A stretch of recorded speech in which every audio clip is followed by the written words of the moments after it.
കാണിക്കുന്നത് ഷയ്യ. തുടങ്ങാം.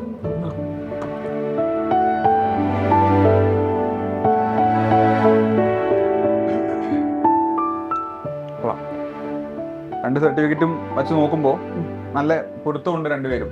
പിന്നെ നമ്മൾ സബ്ജക്ട് വെച്ച് നോക്കുവാണെങ്കിലും നല്ല കട്ടയ്ക്ക് തന്നെ നിൽക്കുന്നത്. അപ്പൊ അങ്ങനെയാണെങ്കിൽ നമുക്ക് പിന്നെ ഈ ഏപ്രിൽ ആദ്യം റിവിഷൻ തുടങ്ങിയാലോ? സജീവൻ പറയുന്നത് ചെയ്യാൻ നമുക്ക്. ആണോ? ഏപ്രിൽ ആദ്യം റിവിഷൻ തുടങ്ങാം. നമുക്ക് ബാലുമോന്റെയും അനുമോളുടെ അഭിപ്രായം എന്താണെന്ന് നോക്കാലോ.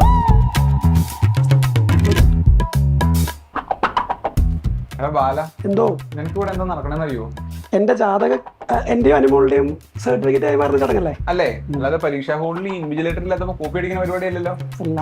എന്നാ നീ ഇവിടെ ശ്രദ്ധിക്കട്ടോ. അല്ല, നമുക്ക് ഏപ്രിലിൽ റിവിഷൻ തുടങ്ങാന്നാണ് ജീവേട്ടൻ പറയുന്നത്. അതെന്താ ആവലോ? അനുമോൾക്കോ?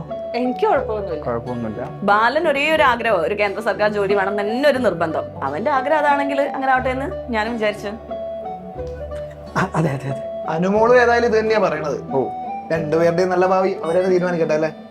അങ്ങനെയാണെങ്കിൽ രണ്ടുപേരും കൂടെ കേന്ദ്ര സർക്കാരിൽ നല്ലൊരു ജോലിയാണ് നോക്കട്ടെ. ഏതായാലും നന്നായിട്ട് അവര് ഇപ്പൊ പ്രിപ്പയർ ചെയ്യുന്നുണ്ട്. ഇവരുടെ പ്രിപ്പറേഷൻ ഒരു 2 മാസം കൂടെ നന്നായിട്ട് അത് മോക്ക് ടെസ്റ്റ് എടുത്ത് റിവിഷൻ ഒക്കെ അടിച്ച് നന്നായിട്ട് ചെയ്യുകയാണെങ്കിൽ നമുക്ക് പെട്ടെന്ന് തന്നെ ഈ ഒരു പരീക്ഷ ക്രാക്ക് ചെയ്യാവുന്നേ ഉള്ളൂ അല്ലേ? മതി, അത് തന്നെ മതി.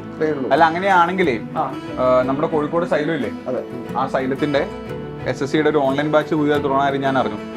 അപ്പൊ CGLന്റെ ടയർ 1 ഒരു ക്രാഷ് കോഴ്സ് ആണിത്. അപ്പൊ എന്താണെങ്കിലും പിള്ളേർ അത്യാവശ്യം പഠിച്ചിട്ടുണ്ട്. അപ്പൊ ആ ക്രാഷ് കോഴ്സിന് വേണ്ടി നല്ലപോലെ അവര് അതിൽ ജോയിൻ ചെയ്താലേ അതിൽ മാക്സിമം റിവിഷൻ ക്ലാസ്സുകളും PYQ ഒക്കെ കിട്ടുമല്ലോ. അതായിരിക്കില്ലേ നന്നാവുക. അതെ.